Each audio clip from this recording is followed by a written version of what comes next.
வணக்கம். ஓம் சக்தி நாகசக்தி. இப்போ நம்ம நாகபுரத்தில் ஒரு முக்கியமான இடத்துல இருக்கோம்.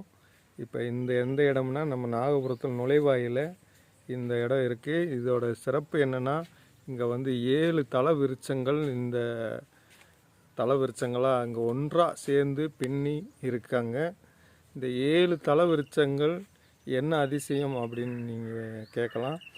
இரவில் இங்கே இருக்க சிசிடியில் நீங்கள் பார்த்தீங்கன்னா கண்டிப்பாக இரவில் ஒரு ஒளி வட்டம் இந்த மரத்துக்குள்ளே அந்த கேமரா பதிவில் தொடர்ந்து அது பதிவாகிக்கிட்டே இருக்குது. அதோட காட்சி அமைப்புகளை சொல்ல வார்த்தை இல்லாத அளவுக்கான அந்த ஒளி வட்டம் தொடர்ந்து இந்த பகுதியில் அது ஒளி இருக்கும். ஆனால் குறிப்பாக இந்த மரத்தில் இருந்து தான் அந்த ஒளி அதிகமாக பிரகாசிச்சுக்கிட்டு இருக்கும்.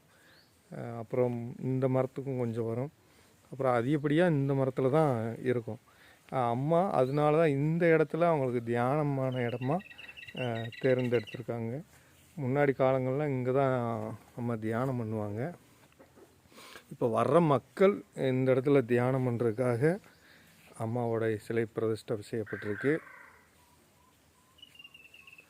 பாருங்கள், இங்கே நாகபுரத்துக்கு வரவங்க கண்டிப்பாக இந்த இடத்த பார்த்து இந்த தல விருட்சத்தை நீங்களும் கண்டிப்பாக நம்ம என்ன நினச்சி வணங்குகிறோமோ அதை உடனடியாக கிரகிக்கிற தன்மை இந்த தல விருட்சத்துக்கு இருக்குது. 7 தல விருட்சம், அப்படி ஒவ்வொரு கோயிலையும் ஒரு தல விருட்சம் வச்சுருப்பாங்க இல்லையா. இங்கே 7 தல விருட்சமும் ஒன்றாக அது பின்னிருக்கு. இதுக்கு சித்தர்களுக்கு ரொம்ப பிடித்த தல விருட்சங்கள். அவங்க இந்த மாதிரி இயற்கையான தல விருட்சங்கள் தான் அவங்களோட தியானங்கள் பண்ணுறதுக்கான ரொம்ப பிரியப்பட்ட விஷயங்கள்னு அம்மா சொல்லி கேள்விப்பட்டிருக்கோம்.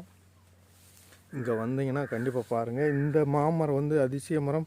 எப்போதுமே ஒரு வருடத்துக்கு 4 காப்புகள் காய்க்கும். அது அந்த இனிப்போட சுவை சொல்ல முடியாது, அந்த அளவுக்கான சுவையோடு இந்த மாமரம் இங்கே நாகபுரத்தில் அம்மாவுக்கு அது ஒரு பிரசாதமாக காய்ச்சிக்கிட்டு இருப்பாங்க.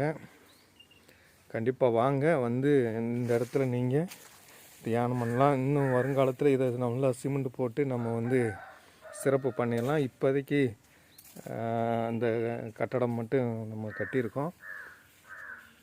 ஒவ்வொன்றாக நடக்கும். கண்டிப்பாக எல்லோரும் வாங்க, அம்மாவோட அருளை பெறுங்க. கண்டிப்பாக இந்த மரத்தோட 7 சக்திகளோட அருளையும் நீங்கள் பெறலாம். ஓம் சக்தி நாகசக்தி.